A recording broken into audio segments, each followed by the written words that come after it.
Chapter 1: The Building Blocks of Social Reality. Heading: The Metaphysical Burden of Social Realities. This book is about a problem that has puzzled me for a long time. There are a portion of the real world, objective fact in the world, that are only fact by human agreement. In a sense, there are things that exist only because we believe them to exist. I am thinking of things like money, property, government, and marriage. Yet, many facts regarding these things are objective fact in the sense that they are not a matter of your or my preference, evaluation, or a moral attitudes. I am thinking of such a fact as that I am a citizen of United States, that the piece of a paper in my pocket is a $5 bill, that my younger sister got married on December 14, that I owe a piece of property in Berkeley, and that the New York Giants won the 1991 Super Bowl. These contrast with such a fact as the Mount Everest has a snow and ice near the summit, or that hydrogen atom has one electron, which are fact totally independent of any human opinion. Year ago I baptized some of the fact dependent on a human agreements as an institutional fact, in contrast to non-institutional or a brute facts. Institutional facts are so called because they require a human institution of their existence.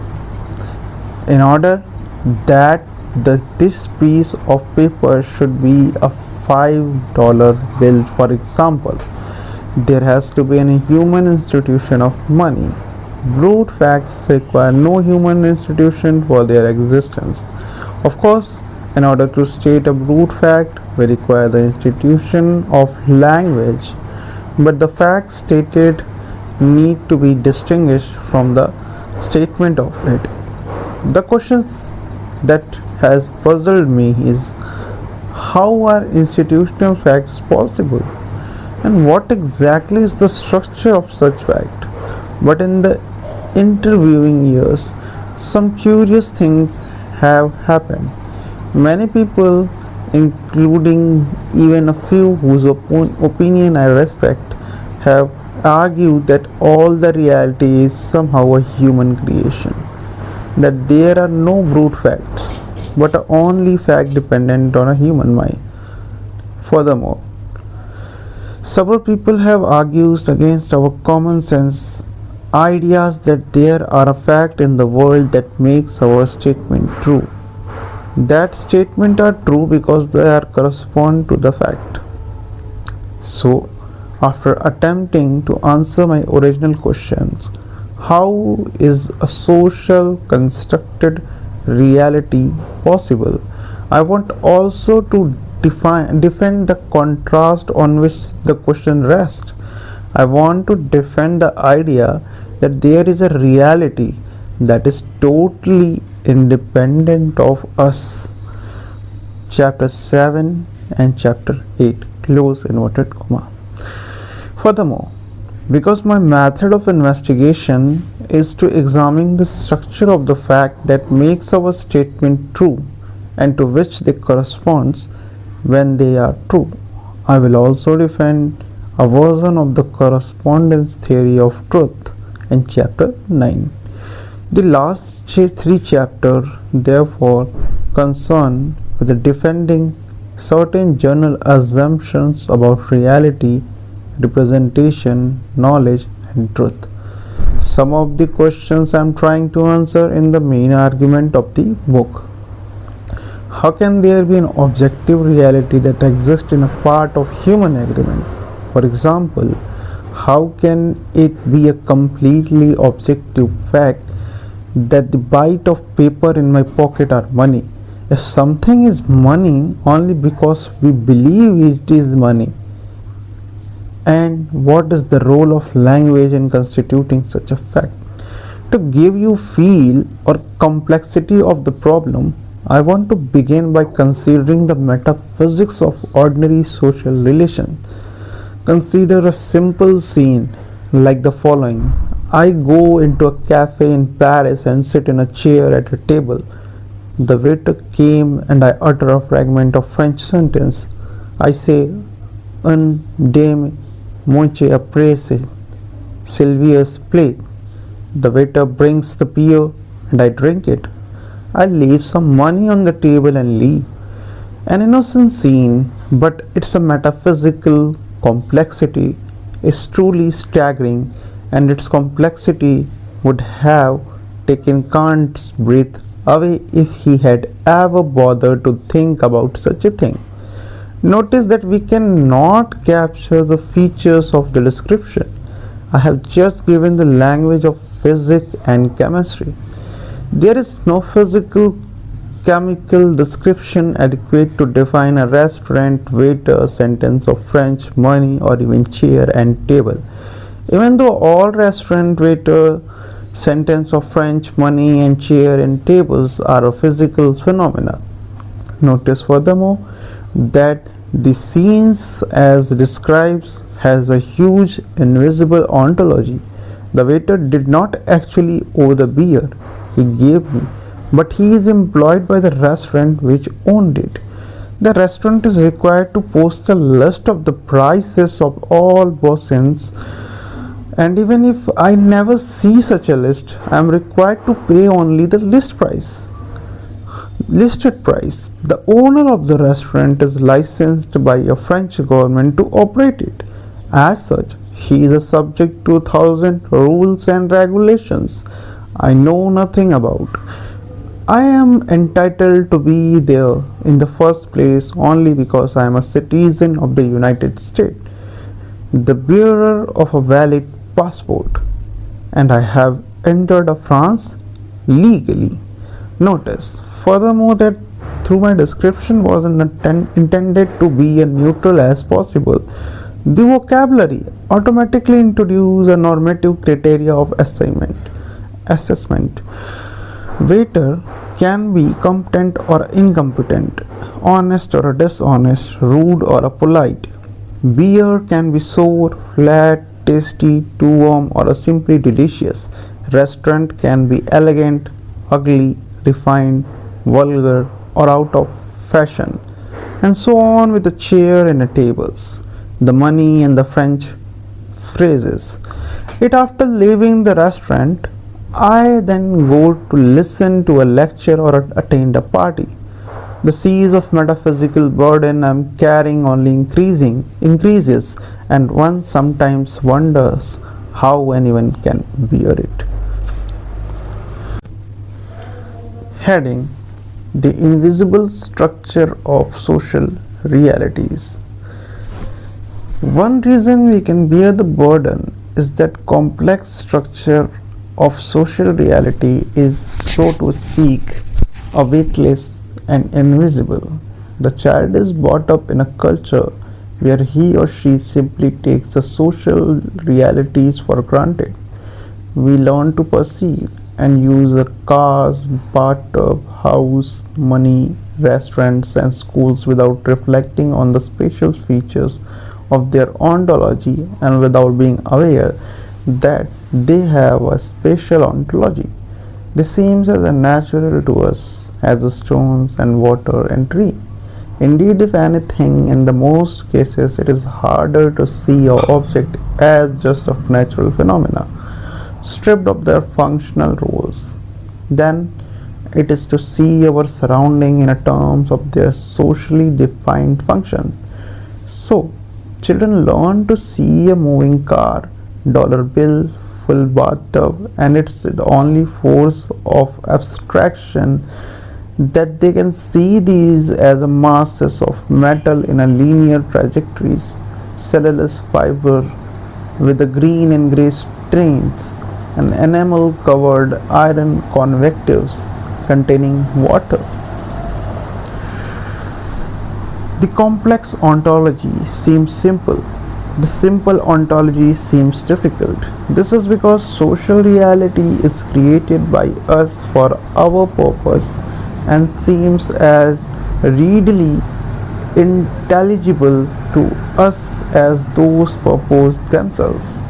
Car are for drivers, dollar are for earnings, spendings and savings, bathtubs for taking a bath. But once there is a no function, no answer to the question, what's it for? We are left with a harder intellectual task to identify things in terms of their intrinsic feature without reference to our interest, purpose, and goal. The invisibility of structure of social reality also creates a problem for the analyst. We cannot just describe how it seems to us for an internal phenomenological point of view because money, property, marriage, lawyer, and bathtubs do not seem to have a complex structure. They just are what they are, or so it seems. Nor can we describe them for the external behaviorist point of view, because the description of the overt behavior of people dealing with money, property, etc. misses the underlying structure that makes the behavior possible.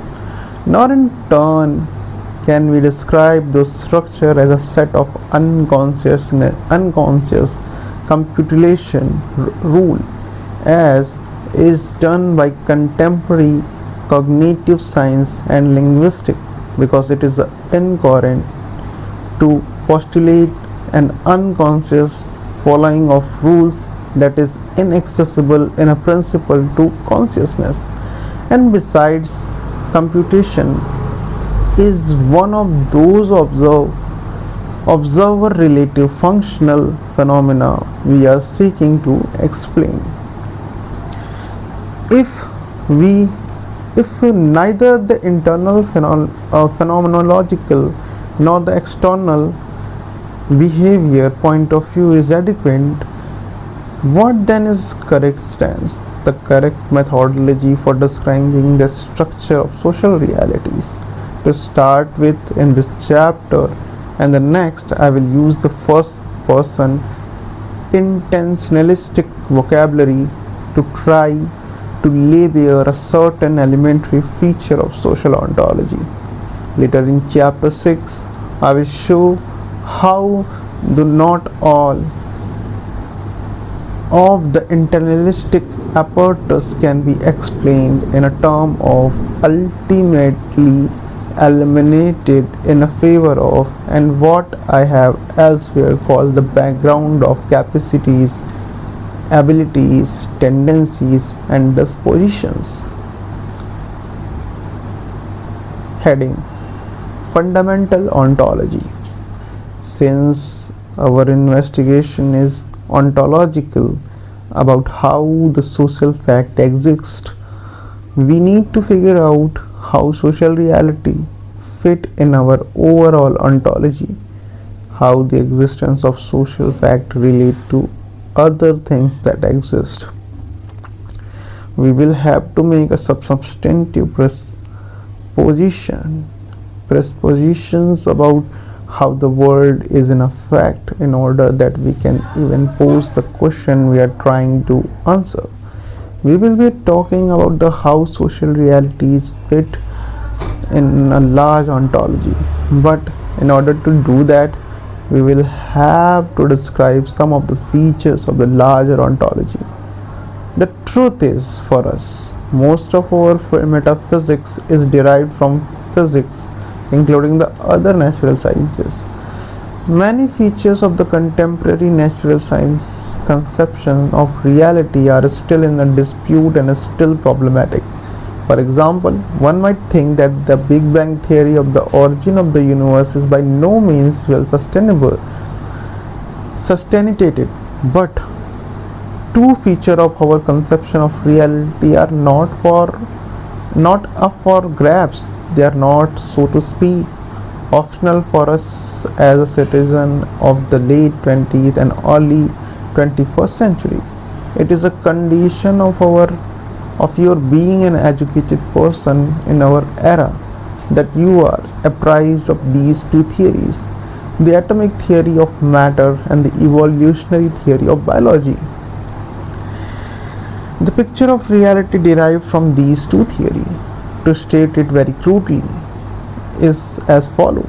The world consists entirely of entities that we find convenient, though not entirely accurate, to describe as particles. These particles exist in a field of force and are organized into a system. The boundaries of systems are set by causal relations.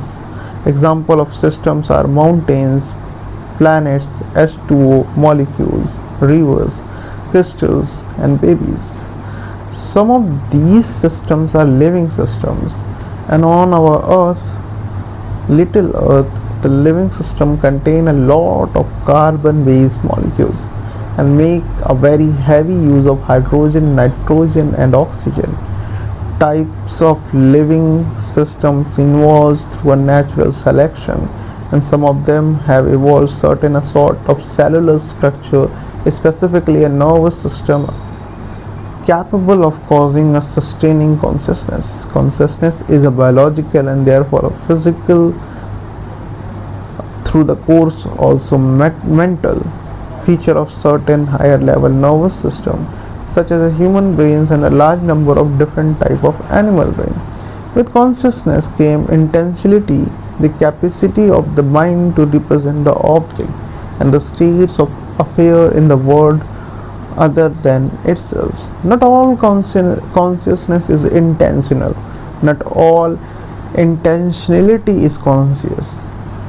There are, for example, form of consciousness such as undirected anxiety that do not represent anything. There are many forms of unconscious intentionality, such as my belief, even when I am not thinking about it, that Bill Clinton is a president. However,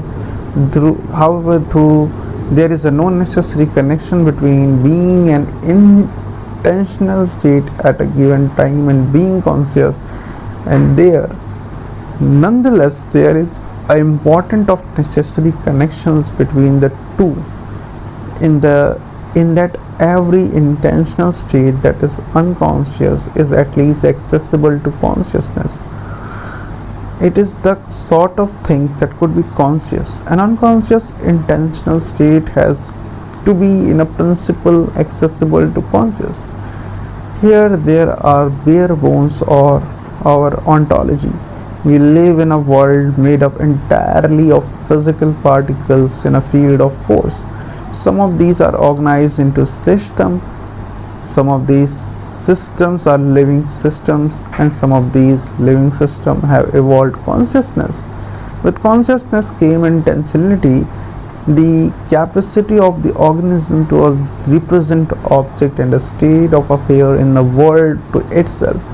Now the question is, how can we account for the existence of social fact within that ontology? Heading: Objectivity and our contemporary worldview.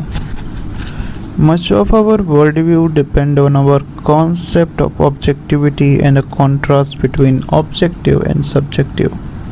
Famously, the distinction is a matter of degree, but it is less often marked that both objective and subjective have several different senses. For our present discussion, two senses are crucial: an epistemic sense of the objective-subjective distinctions and the ontological sense. Epistemically speaking, objective and subjective are primarily predicts of judgments. We often speak of judgment as being subjective when we mean that their truth or falsity can be settled objectively, because the truth or a falsity is not a simple matter of fact, but depends on a certain attitudes, feelings, and point of views of the makers and the hearers of the judgment. An example of such a judgment might be Adam Barton is a better artist than Reuben. In this sense, subjective we contrast such as subjective judgment with objective judgment, such as the judgment Rembrandt lived in Amsterdam, Amsterdam during the year 1632. For such a objective judgment, the fact in the world that make them true or false are independent of anybody's attitude or feeling about them. In this epistemic sense, we can speak only of objective judgments but of objective facts.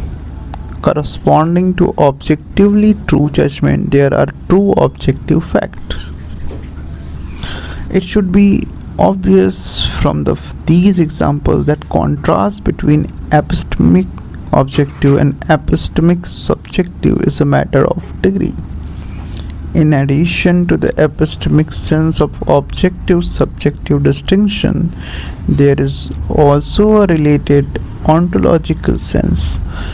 In the ontological sense, objective and subjective are predicates of entities and types of entities, and they ascribe modes of existence. In the ontological sense, pains are subjective entitles because their mode of existence depends on being felt by subject. But mountain, for example, is contrast to pain, are ontologically objective because their mode of existence is independent of any perceivers or any mental state. Can we see the distinction between the distinctions clearly if we reflect on the fact that we can make epistemically subjective statements and statements about entities that are ontologically objective, and similarly we can make epistemically objective statement about the entities that are ontologically subjective. For example, the statement Mount Everest is more beautiful than Mr. Whitney is about ontologically observative entities but make a subjective judgment about them. On the other hand, the statement I know have a pain in my lower back report an epistemically objective fact in the sense that it is made true by existence of an actual fact that is not dependent on any stance, attitude or opinion of observer. However, the phenomena itself, the actual pain, has a subjective mode of existence. Heading: the distinction between intrinsic and observer related feature of the world. Historically, in our intellectual tradition, we make a great discussion between mind and body and between nature and culture. In this section of fundamental ontology, I tactically abandon the traditional duality concept of the relation of mind and body in favor of the view that mind is just a set of higher level features of the brain, a set of features that are at one mental and physical. We will use the mental construct to show how culture is constructed out of nature. The first step is to introduce a more fundamental distinction than those mentioned above. This is in distinction between those features of the world that exist independently of us and those that are dependent on us for their existence. The feature of the world I describe is characterizing our fundamental ontology. Example, mountain and molecules exist independent of our representation of them.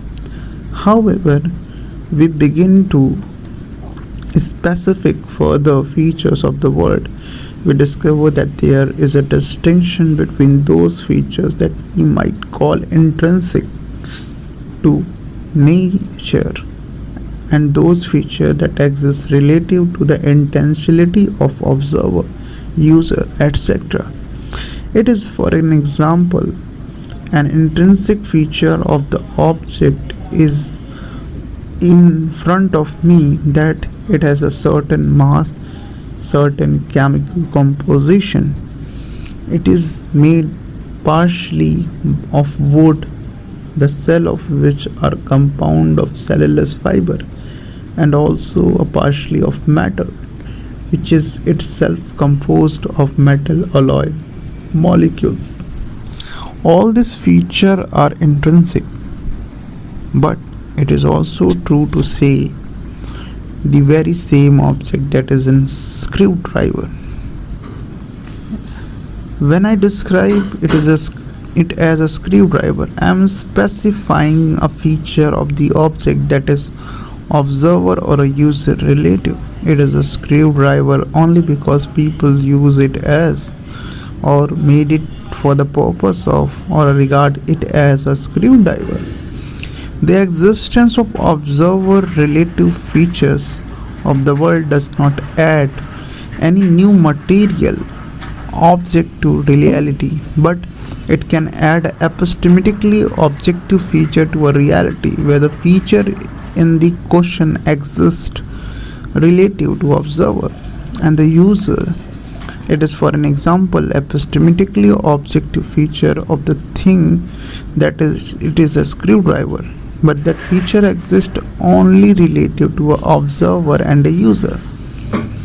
And so the feature is ontologically subjective. By observer and user, I mean to include makers, designers, owners, buyers, sellers, and anyone else who intentionally towards the object is such that he or she regarded it as a screwdriver. Since the issue are important and the example is simple, I wanted to belabor these points a bit further. First, the sheer existence of the physical object in front of me does not depend on any attitude we may take toward it. Second, it has many features that are intrinsic in a sense that they do not depend on any attitude of observer or a user. For example, it has a certain mass and a certain chemical composition. Third, it has other features that exist only relative to intentionality of agent. For example, it is a screwdriver. To have a general term, I will call such a feature observer relative. Observer relative features are ontologically subjective. Fourth, some of these ontologically subjective features are epistemically objective. For example, it isn't just opinion or evaluation that it is a screwdriver. It is a matter of objectively ascertainable fact that it is a screwdriver. Fifth, although the feature of being a screwdriver is observer relative, the feature of thinking that something is a screwdriver, treating it as a screwdriver, using it as a screwdriver is intrinsic to the thinkers, treaters, users. Being a screwdriver is observes relative, but the feature of observers that enables them to create such an observer relative feature of the world are intrinsic feature of the observer. I will shortly explain this point further. It is not always immediately obvious when a feature is intrinsic or observer relative.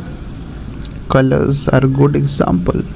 Prior to development of physics in the 17th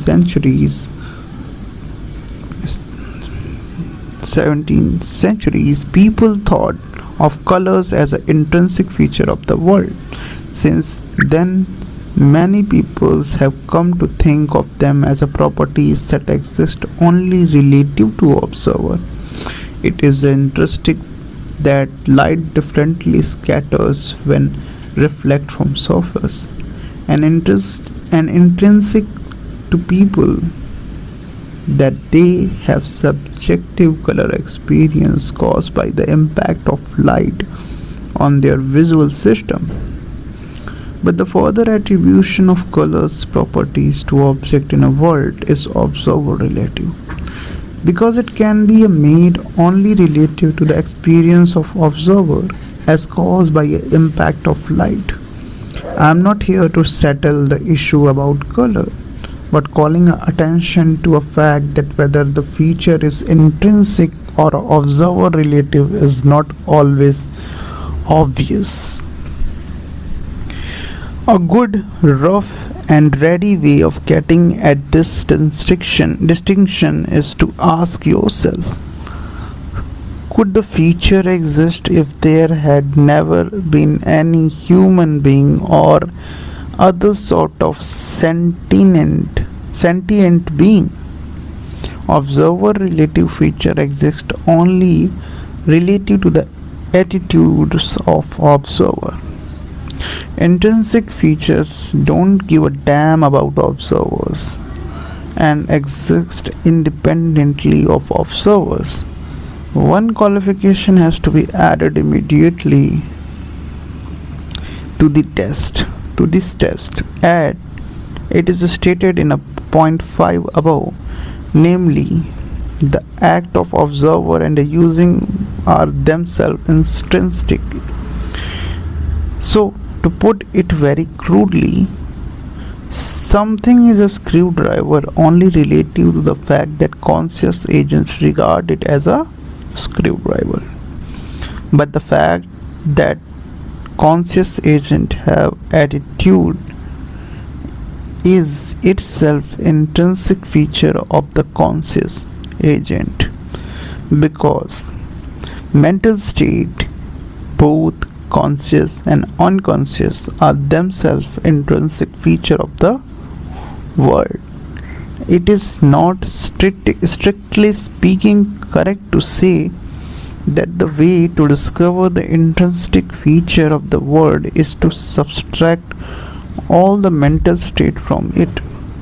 We need to reformulate our explanation of distinction to account for exceptional as follow. Intrinsic feature of reality are those that exist independent of all mental state, except for a mental state themselves, which are also intrinsic feature of reality. From a God eye view, our outside world, all the feature of the world would be intrinsic, including intrinsic relation features such as a feature that people in our culture regard such objects as a screwdriver. God could not see screwdriver, car, bathtub, etc. because intrinsically speaking, there are no such things. Rather, God would see us treating a certain object as a screwdriver, car, bathtubs, etc. But from our standpoints, the standpoints of being who are not God but are inside a world that includes us as an active agent, we need to distinguish those true statements. We make the attributes feature to the world that exist quietly independently of any attitude or a stance we take, and those statements that attribute feature that exist only relative to our interests, attitude and stance, purpose, etc. In each following pair, the first state an intrinsic fact about an object, and the second state an observer relative fact about the very same object.